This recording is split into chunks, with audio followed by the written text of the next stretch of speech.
I really do want people to think if you're talking about gold in some positive way, there's no difference between gold and Bitcoin in one element, which is gold is the accepted store of value. It's not a store of value. It is an accepted store of value. So I like to say that there's only three moats in the world, meaning three things that have survived for thousands of years. And one of them hasn't survived for thousands, but it's gold, it's religion, and it's Bitcoin. And Bitcoin is accepted. You don't have to like it. But because of the Bitcoin white paper and because of the fact that it has gone through the test of time, it reached a status of trillions of dollars while nothing else got even close. It is the only accepted thing right now, which to me is it's a store of value and it's the representation of the digital economy. Why Bitcoin has become more than a speculative asset and instead a defining pillar of the emerging digital economy. Jordi Visser, a seasoned investor, argues that people misunderstand Bitcoin because they still treat it like an alternative version of gold rather than recognizing what truly matters: social acceptance. Gold isn't valuable because it sits in a vault. It's valuable because humanity collectively agreed it is. In that sense, Bitcoin has already crossed the same threshold. It reached a $1 trillion scale faster than any other digital asset, proving its resilience and earning its place alongside the only moats Visser believes last across generations: religion, gold, and now Bitcoin. Jordi Visser explains that his conviction strengthened after linking Michael Saylor's monetary history lessons with broader ideas about how societies create value. Saylor's move into Bitcoin wasn't just about inflation, it was about surviving a world where giant tech firms were outpacing everyone else while zero interest rates made corporate cash a liability. Bitcoin's engineered scarcity offered a path forward, fitting perfectly with Visser's belief that capitalism eventually cannibalizes itself. With AI eroding traditional business moats, he sees Bitcoin, gold, and religion as the only moats that endure, and younger generations overwhelmingly choose Bitcoin. Jordi Visser concludes that Bitcoin's long-term success depends on broader distribution, moving away from concentrated early ownership into a global base supported by ETFs, institutions, and everyday participants.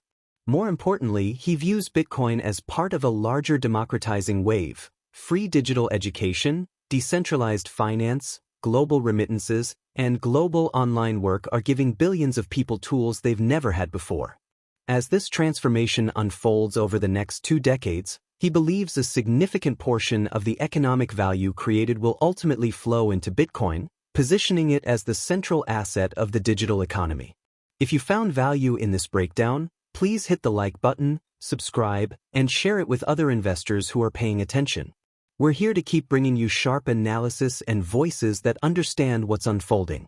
Thanks for watching. Yeah, to me, it's I guess there's two things for people who still don't understand it.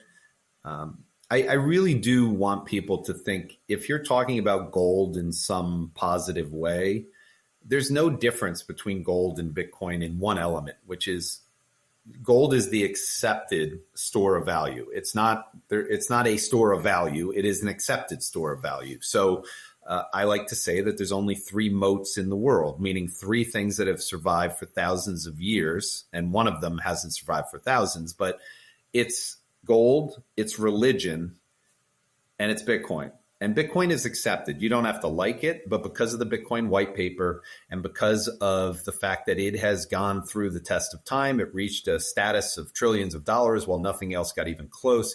It is the only accepted thing right now, which to me is it's a store of value and it's the representation of the digital economy. Now, as someone who I mentioned lived in Brazil, I have a very different viewpoint than most people on the way this works in the end. And this is the reason why when I finally decided to make a large investment into it back when my son was playing the video game of crypto, it all started to make sense to me when Michael Saylor took me on a history lesson of money.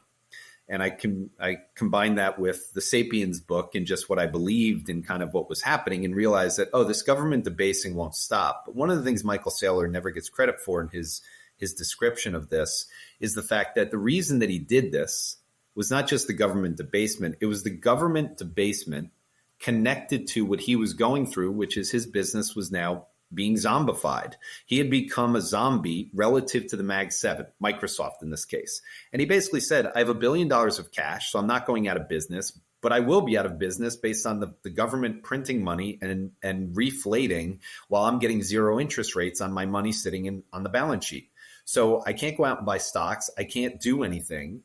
So what am I going to do with this money? You will effectively destroy me, you and Microsoft combined. So think of that as the Mag 7 destroying things at the same time the government is printing money to offset the destruction that the Mag 7 is doing to the rest of the economy.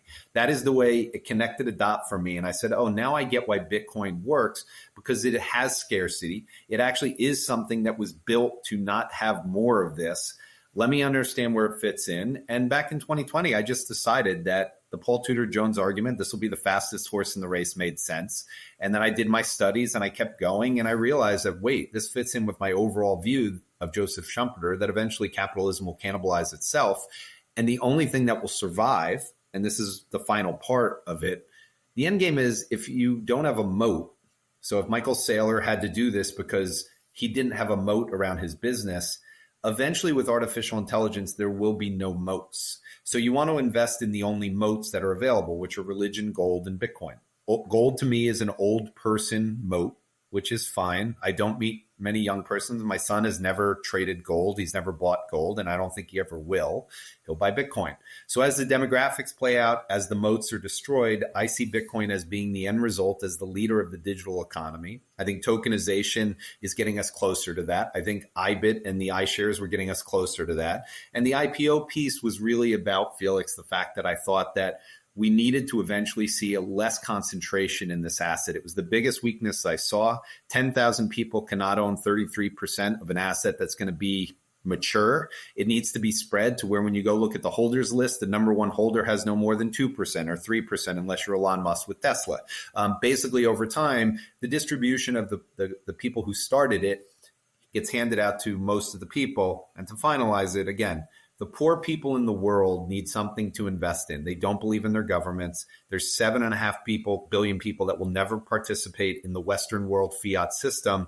And I believe that we're in a democratizing period where the poorest kid in Brazil now has free education from the best teacher in the world, ChatGPT. They are finally getting banking through DeFi, and they're finally going to get the ability of having remittances, of selling entrepreneurial work that they can sell to anyone in the world via the same way I do content. I think there's a democratizing force, which will take another 20 years. And I think most of that money will end up migrating into Bitcoin. So that's my long journey into where it'll come and where it'll go.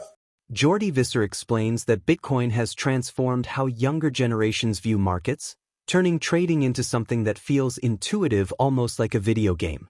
He shares how his own son learned market behavior through crypto, reflecting a broader shift where young traders instantly buy when the government signals support, while older macro thinkers assume collapse. In a financialized system where policymakers won't allow major drawdowns, Bitcoin's lack of a traditional valuation model becomes a feature, not a flaw. Younger investors accept the game as it is, while those over 50 still search for a fundamental narrative that no longer matters in a market shaped by intervention. Jordi Visser adds that his macro outlook changed after 2013, when he stepped back from day-to-day trading and began focusing on long-term structural forces.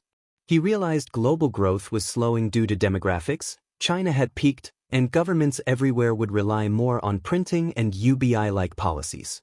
Meanwhile, companies like Amazon broke traditional valuation logic, signaling that old models were obsolete. After spending time in Silicon Valley, he concluded that technological and demographic trends mattered far more than short-term data releases. Since then, he has prioritized big-picture shifts, exactly the environment where Bitcoin thrives. Let's get back to the interview. Well, especially because what Bitcoin has done, and we haven't talked about it, but what Bitcoin has done. My son, who's now a sophomore in college, when he was 13, and I famously have told the story, which he hates me telling all the time now, is he turned $700 into $80,000. He wrote it back down towards 700. But the big thing was he knew a ton about trading at a very young age. And I realized that the younger people, especially the people connected to Bitcoin, it's like a video game. So trading and going through this, and the reason that's important is if the government says we're going to buy everything, every young person knows to go buy stocks. It is only macro people above the age of 50 that go, this is going to end badly. I'm going to short everything. No way this will work. All of retail knows Of course it's going to work. They're telling you they're not going to let it go down. So it's very funny how everything is kind of flipped on its head, that it's become a video game for people sitting at home trading things. And that's why they're fine with Bitcoin. It's only people that are above the age of 50 that want some narrative around it, that there's a fundamental story that justifies the level that it's at so they can value it with some base. The fact that it has no valuation is only good for people that don't believe anything has a valuation when you're in a world where the government has just turned it into a video game. So if you believe cynically that the entire economy has been financialized and it's a video game where they won't let it go down, it's much easier to justify kind of when they do come out and say buy everything. And I think that's the problem a lot of people have, is they're overthinking this. This is not actually a fair market. This is the government saying we can't let it go down much. And that's why when I wrote the paper on April 8th called The Light at the End of Turbulence, I'm like, you guys are falling for this again? They might want it. He actually might want Wall Street to lose versus Main Street, but he doesn't realize that the tip of the spear is Wall Street, because they've financialized the entire economy. So eventually, if you let that go down, then Main Street's going to get swallowed up too. So they eventually bailed out and said no mas. Yeah, it's tough. And I don't want to kind of put the message out there that economic data releases, that they don't matter. For people that are trading day to day and kind of going through things, they matter. I mean, 2022 was a horrible year to be bullish, but eventually it ended up being completely right. And everyone that says, well, yeah, I got 2022 right being bearish, I'm like, okay, but we raised rates up. You thought there'd be a recession. We didn't get one. And stocks eventually went to new all-time highs when we had the fastest rate hike ever. And the SOM rule kicked in last year. It's still going that way, and yet we didn't get a recession. So I don't want to say it doesn't matter in the short run, because a lot of people trade off that data and they still believe it matters. And so for people trying to make money sitting there watching, it does matter. Now that I'm not sitting in front of the screen looking at it all the time, and that really stopped for me in 2013. That's when I stopped managing money officially and started managing people completely.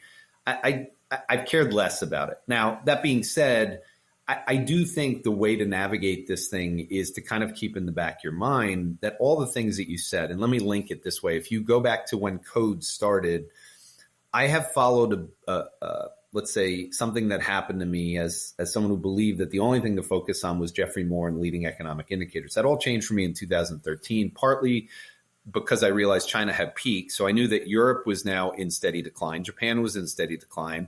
China was in steady decline. And when I say steady decline, I mean there was no growth left, and it was just demographics kind of taking over. And I believed in the whole rule that demographics drove rates lower, and they drove rates lower because when people get too old and we're not replacing people, all the things you've heard about, and that immigration was meant to offset that and try to get population growth. So I'm a student of kind of macro governments trying to keep this going. But in 2013, Amazon never going down, at the same time that Mario Draghi basically did something I didn't think was possible, which is the Germans bailing out the Portuguese, the Italians, the Greeks, and Spanish. I didn't think that was ever going to happen, but it did. I realized that, number one, everyone has a printing press, so they'll find ways to do UBI in some form. Every country will be different. Number two, what the hell is going on with Amazon, that this stock, which has infinity PEs, but continues to grow market share, and it's a book company that is talking about doing retail, this spending can't work. This can't work. And I went out to Silicon Valley. I went to Singularity University, and I realized at that point it changed me forever. And I started writing papers on the fact that I have to forget the daily numbers and just not care. A financial landscape reshaped by relentless intervention, aging demographics, and accelerating technology has moved far beyond the confines of traditional valuation logic. Generational divides have widened, with younger investors navigating markets that function more like controlled ecosystems than classic price discovery mechanisms, while older frameworks struggle to interpret an environment where liquidity and policy signals often overpower fundamentals. Global growth patterns have shifted, demographic momentum has faded, and digital platforms increasingly define how capital flows and value is created. In this evolving system, Bitcoin stands out as a coherent response, a scarce digital asset that fits naturally into a world driven by financialization, technological adoption, and a younger generation willing to embrace new models of value. How might the next decade of demographic decline, AI-driven productivity, and continued government intervention shape Bitcoin's role in global financial markets? So, stay tuned for clear, data-driven insights into the financial system. Don't forget to like and subscribe so you never miss our weekly updates. Thank you for your continued support, and we hope you enjoy the video.